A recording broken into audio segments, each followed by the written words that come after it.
हमारे मन के अंदर वो जो गहराई में जो भाषा की बारीकियां हैं वो बसती चली जाएंगी। बस यही बार बार मैं यही कहती हूँ कि अभ्यास करो, करत करत अभ्यास ते जड़मति होत सुजान, रसरी आवत जात ते सिल पर परत निशान। इस वाक्य को, इस दोहे को हमेशा अपने दिमाग में रखो और प्रैक्टिस करते चले जाओ।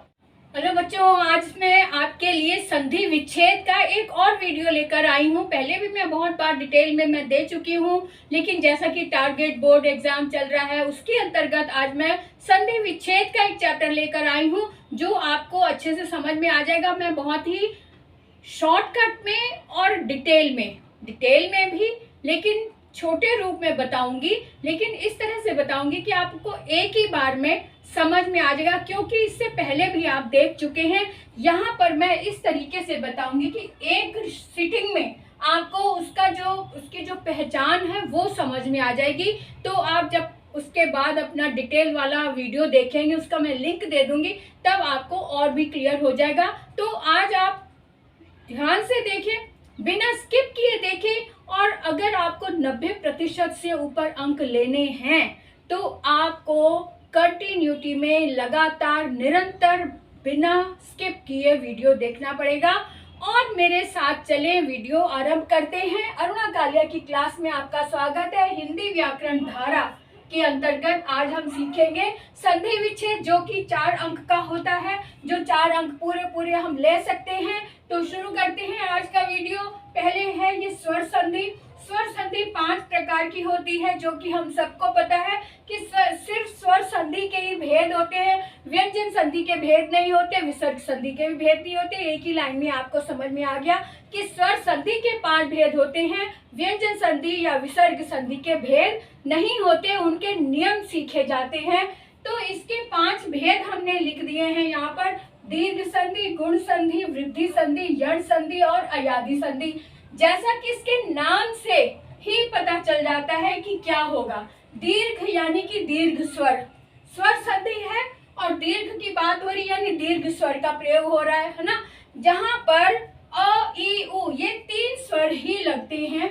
यही स्वर जो है आमने सामने होने चाहिए, यानी कि समान स्वर होने चाहिए, चाहे दीर्घ हो या फिर उसके सामने ह्रस्व स्वर हो, चाहे दोनों ही स्वर दीर्घ हो या दोनों ही स्वर ह्रस्व हो, चाहे एक स्वर दीर्घ हो एक ह्रस्व हो, लेकिन होंगे समान स्वर।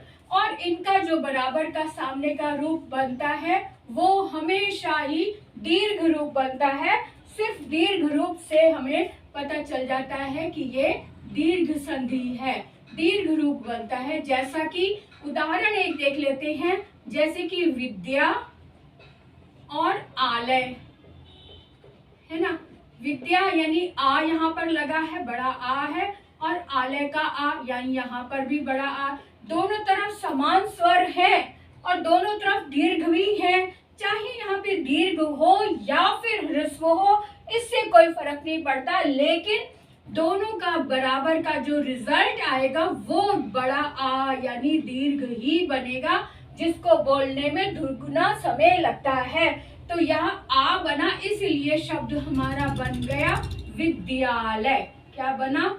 विद्या यानी कि आ बड़ा लग गया, और लय विद्यालय ये शब्द बना। ऐसे अगर एक हम और शब्द ले लें, नदी, नदी प्लस ईश, यहाँ पे भी दोनों स्वर समान है, बड़ी ई और बड़ी ई बराबर मिलकर बन गया बड़ी ई, यानी कि इसका शब्द बना नदीश। नदीश। अब आप कहेंगे दोनों तरफ तो सेम आए हैं, बड़ी दीर्घ स्वर आया है, तो एक मैं उदाहरण आपको छोटी यानी ह्रस्व का भी दे देती हूँ। ह्रस्व का एक उदाहरण हम देख लेते हैं कि वो क्या है। जैसे कि अधिक प्लस अंश है ना, यानी यहाँ पे छोटा अ, यहाँ पे भी छोटा, यानी दोनों तरफ ह्रस्व आए हैं, ह्रस्व स्वर आए, समान है लेकिन ह्रस्व स्वर है। तो लेकिन इनका रिजल्ट दोनों मिलकर दीर्घ ही बनेगा, ये बताना चाह रही, दीर्घ ही बनेगा। इसलिए इसका जो स्वर, जो शब्द बना वो बना अधिकांश। ये आ बन गया अधिकांश, ठीक है। यहाँ पे भी अ और आ मिलके आ बन गया, और ये वाला क में ये बड़ा आ मिल गया तो अधिकांश शब्द बन गया। क्लियर है? अब आगे बढ़ते हैं कि गुण संधि में क्या है। गुण संधि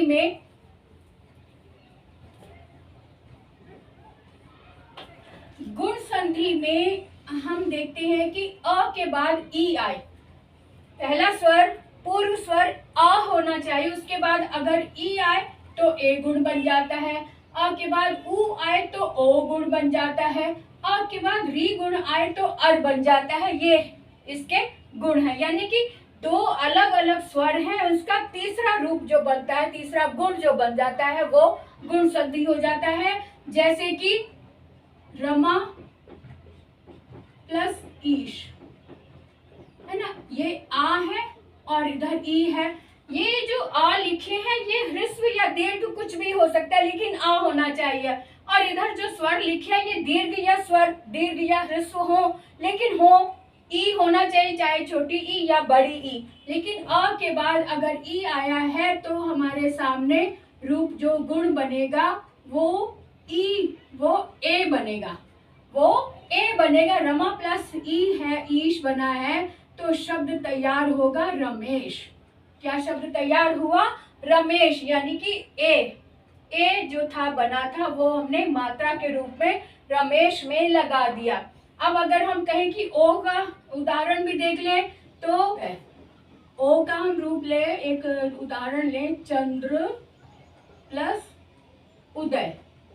ठीक है, इधर अ है और इधर उ है, तो दोनों को मिलकर ओ बन गया, दोनों को मिलाकर ओ बन गया। हमने देखा कि ये जो गुण संधि का दूसरा हमने उदाहरण लिया वो लिया चंद्र प्लस उदय, और अ और उ मिलकर ओ बना और शब्द बना चंद्रोदय। द्रो मतलब ओ जो है वो मात्रा के रूप में इसमें लग गया, चंद्रोदय शब्द बन गया, है ना। इसी तरह से अ और री का भी एक उदाहरण ले लेते हैं, जैसे कि देव और ऋषि। देव ऋषि ये शब्द हमने लिया, देव ऋषि। जो अ है और री बनकर मिलकर बन गया अर, है ना। अर जो बना है और इसका जब हम जोड़ करेंगे तो शब्द बनेगा देवर्षि। यही लिख देती हूँ, शायद उधर दिखने का नहीं, देवर। अर है ना, तो ये अ जो है व में मिल गया, और जो र है ये शी के ऊपर चला जाएगा इस तरह से, क्योंकि ये स्वर रहित र है। तो देवर्षि ये रूप बना देव प्लस ऋषि का। ठीक है, तो इस तरह से तीनों रूप हो गए हमारे सामने। अब हम आते हैं वृद्धि संधि पर। वृद्धि संधि को हम देखते हैं कि इसके रूप कैसे बनेंगे। वृद्धि संधि यानी कि अ या आ के बाद ए आए तो बड़ी ए हो जाती है, अ या आ के बाद ओ आए तो बड़ा औ बन जाता है। यानी कि वृद्धि का मतलब है, वृद्धि मतलब बढ़ना, बढ़ना मतलब कि जो मात्रा ऊपर जो एक ही पाई लगती है उसमें वृद्धि हो जाएगी। पाई की जहाँ एक है ये बड़ी ए में जब किसी व्यंजन में लगता है तो दो पाई लग जाती है ना, और बड़ा औ जब लगता है, जहाँ पर बड़ा औ जहाँ लगता है वो दो पाई ऊपर लग जाती है, यानी कि वृद्धि हो जाती है ये वाली पाई की। अब इसका भी देख लेते हैं, जैसे उदाहरण हमने लिया एक प्लस एक, है ना। ये क में आ है और इधर ए है, ए का बड़ी ए बन गया और इसका शब्द बना ए।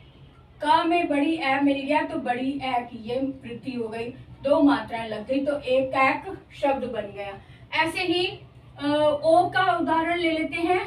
यहाँ हमने एक और उदाहरण लिया ओ के लिए, जल ओग, ओग ओध लिया, जलौध, है ना। तो इसका जो अ और ओ मिलकर बना बड़ा औ, यानी कि इस मात्रा में वृद्धि हो गई, डबल मात्रा लग गई और शब्द बना हमारे सामने जलौध। औ की मात्रा लग के जलौध। ठीक है, इस तरह से ये उदाहरण हो गए हमारे सामने। अब हम आते हैं यट संधि पर। यट संधि में बताया है कि अगर पहले पूर्व रूप में ई है और उसके सामने ई को छोड़कर कोई और स्वर हो तो य बन जाता है, ई का य हो जाता है। ऊ के सामने भी ऊ को छोड़कर कोई और स्वर हो तो ऊ का व हो जाता है। ये हमने देखना है रूप कि कैसे बनता है। अब इसका उदाहरण देख लेते हैं, जैसे कि अति, अति और अंत। अति प्लस अंत, इधर ई आया है और इधर अ है ना, तो इस ई का य बन गया, इस ई का य बन गया, और जो ये अ है ये इसके साथ स्वर में बन गया, यानी कि ये अति ई का य बन गया है ना, और अंत का अ प्लस अंत बन गया। ये अंत ऊपर ऐसे उतार लिया क्योंकि आ तो है ही है। अब अति का जब य बना तब यानी कि त जो था वो आधा रह गया, अति में से ई निकल गया तो आधा त बचा, है ना, आधा त बचा, तो यहाँ पे हमने लगा दिया आधा त, क्योंकि ई का य बन गया था तो हमने लगा दिया य, और इस य में अ मिल गया, य अंत अत्यंत, ये शब्द बना अति अंत। यण संधि में एक पहचान मैंने पहले भी बताई हुई है कि जब य बनता है, ई का य बनता है या ऊ का व बनता है, पहले हमेशा आधा व्यंजन आता है, जैसे कि यहाँ पे आधा व्यंजन त आया है, उसके बाद य आया है, इसका मतलब ये यण संधि है ना। इस तरह से ये उदाहरण हो गया। और अगर हम ऊ का उदाहरण लें तो हम क्या कहेंगे, ऊ का उदाहरण हम देखें तो अनु प्लस आई, अनु प्लस आई आ रहा है, तो यानी कि ऊ आया है, ऊ और अ, है ना, इस परिभाषा के अनुसार ऊ का व बन गया, ऊ का व बन गया, और व जो बना तो इस इधर से ये अ है, अ बन गया, व में अ, यानी कि यहाँ पर न आधा रह गया, न में से ऊ निकल गया तो न आधा बचा, न आधा बचा तो अन, और व बन गया था व, और ये अन्वय, ये शब्द बना अन्वय। आधा न, व से पहले आधा न आया है, इसका मतलब ये यण संधि है ना। अब हम आते हैं अयादि संधि पर। अयादि संधि में ये पहचान होती है कि इसमें आधा स्वर नहीं आता, इसमें भी य और व बनता है, लेकिन व य से पहले पूरा व्यंजन होता है। ये अयादि संधि की एक पहचान होती है, जैसे कि अय आदि लिखा हुआ है, अयादि संधि में अय आदि बनता है।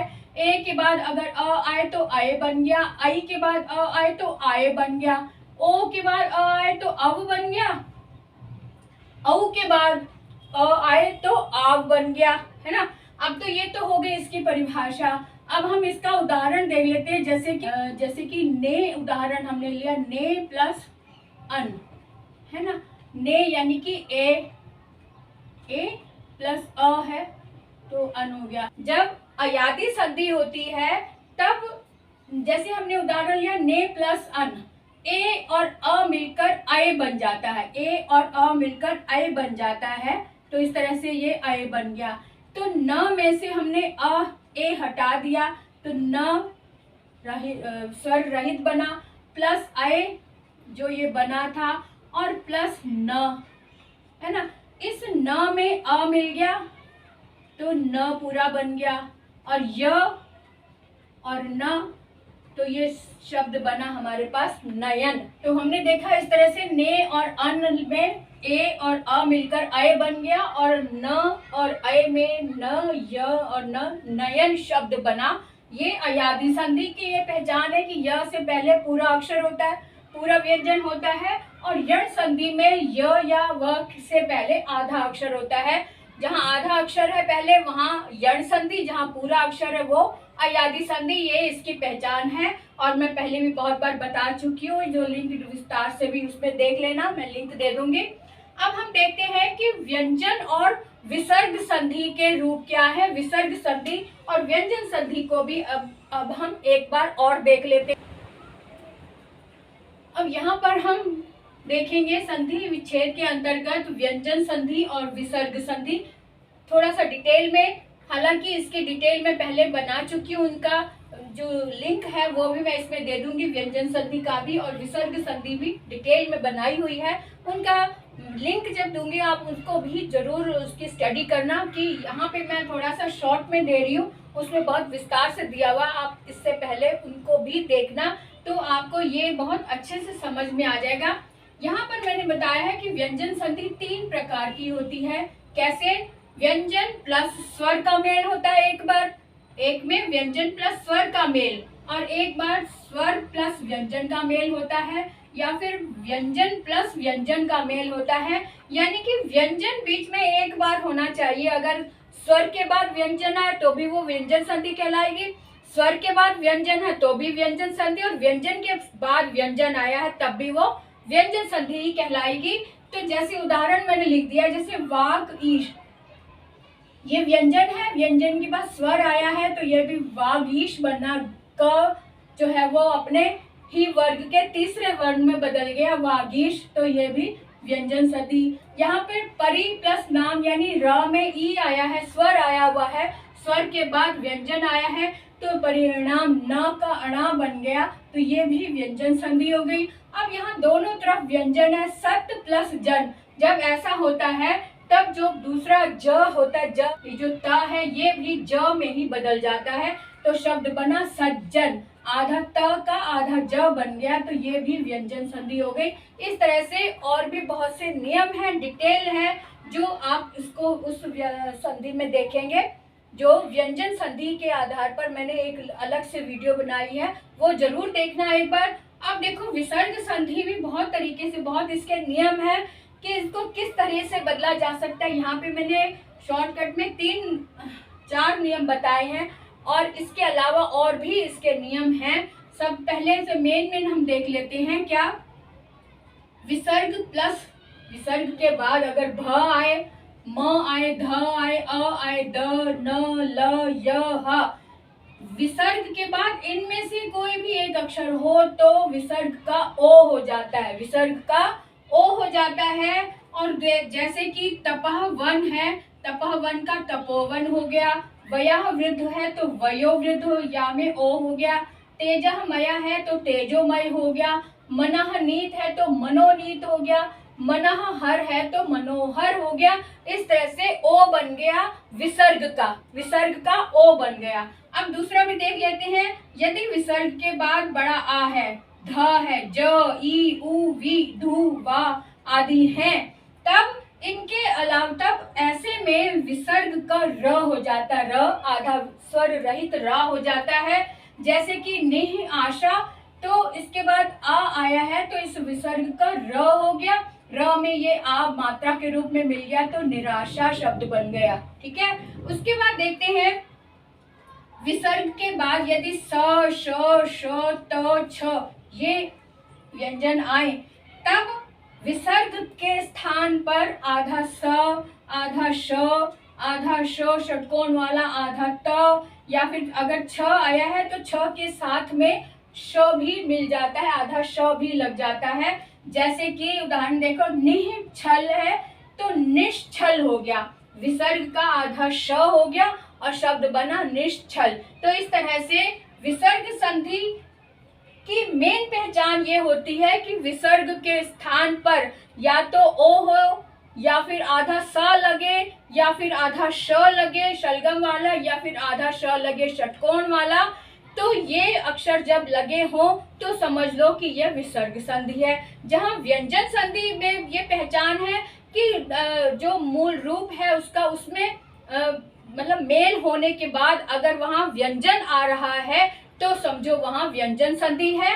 जैसा कि यहाँ पे वागीश है, इसको हम तोड़ेंगे, वाक प्लस ईश है तो वागीश बन रहा है, ग का ग हो गया, तो इसका मतलब ये व्यंजन संधि है। परिणाम न का ण हो गया तो समझो ये व्यंजन संधि है। सत जन ता को ज हो गया तो इसका मतलब ये भी व्यंजन संधि है। तो ये बहुत ही अच्छी तरीके से हम समझ सकते हैं। हम जितनी अधिक प्रैक्टिस करेंगे, प्रैक्टिस करते करते ही हमें पहचान हो जाती है कि व्यंजन संधि कौन सी, विसर्ग संधि कौन सी है, या स्वर संधि कौन सी। इसीलिए मैं बार बार प्रैक्टिस के ऊपर मैं ज्यादा जोर देती हूँ, क्योंकि जितना अधिक हम अभ्यास करेंगे, हमारा जो परिपक्व भाषा के प्रति जो परिपक्वता है वो और अधिक होती चली जाएगी और हमारे मन के अंदर वो जो गहराई में जो भाषा की बारीकियां हैं वो बसती चली जाएंगी। बस यही बार बार मैं यही कहती हूँ कि अभ्यास करो, करत करत अभ्यास ते जड़मति होत सुजान, रसरी आवत जात ते सिल पर परत निशान। इस वाक्य को, इस दोहे को हमेशा अपने दिमाग में रखो और प्रैक्टिस करते चले जाओ। तो आज का वीडियो यही समाप्त करते हुए आगे बढ़ते हैं, अगले वीडियो में फिर से मिलते हैं। तब तक के लिए बाय बाय।